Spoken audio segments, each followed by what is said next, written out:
Non è che la MOM domani possa comprare 50 autobus in più e assumere 50 autisti in più per andare a sopperire a una situazione contestuale che non sappiamo quanto dura. Quindi mettiamoci a disposizione. Affrontare insieme pubblico e privato il servizio di trasporto ai cittadini nel tempo del contagio. E questa è la proposta di Adriano Battistuzzi, un volto storico dell'autonoleggio vittoriese, al presidente di MOM Giacomo Colladon. Due storie simili, partite il primo all'ATM di Vittorio Veneto e il secondo alla CTT di Treviso, e tutte e due con un'unica passione: far funzionare il trasporto passeggeri su gomma migliorandolo giorno per giorno. Ecco perché Adriano ci fa vedere questo bus a due piani, €500.000 per 90 posti. I costi di gestione sono molto simili ad un mezzo da 50 come gli autobus, ma con le limitazioni del contagio può portarne 40 contro i 15 dei mezzi MOM.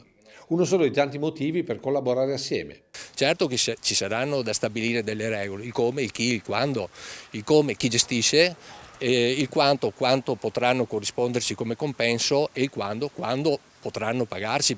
Per Battistuzzi la regia potrebbe essere affidata alla Regione, perché con lui potrebbero esserci molte altre aziende del settore a mettersi a disposizione nelle 7 province venete. Vorremmo instaurare questo rapporto di pace che abbiamo fatto con i comuni, se possibile instaurarlo anche con la MOM. La pace in questione riguarda i contratti per gli scuolabus che, grazie proprio alle consulenze di Battistuzzi a Roma, verranno onorati dai comuni con risorse specifiche dello Stato.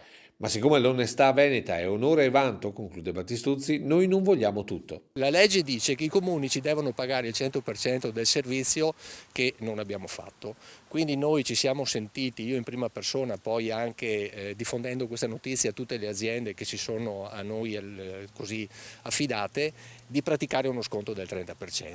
Soldi che però lo Stato non vuole indietro e che andranno ai comuni. Il comune sa, il sindaco sa chi vive in difficoltà e chi può permettersi invece di pagare tutto al 100%, quindi non interferiamo su quello che saranno il destino di questi soldi. Il nostro compito era quello di andare incontro ai comuni.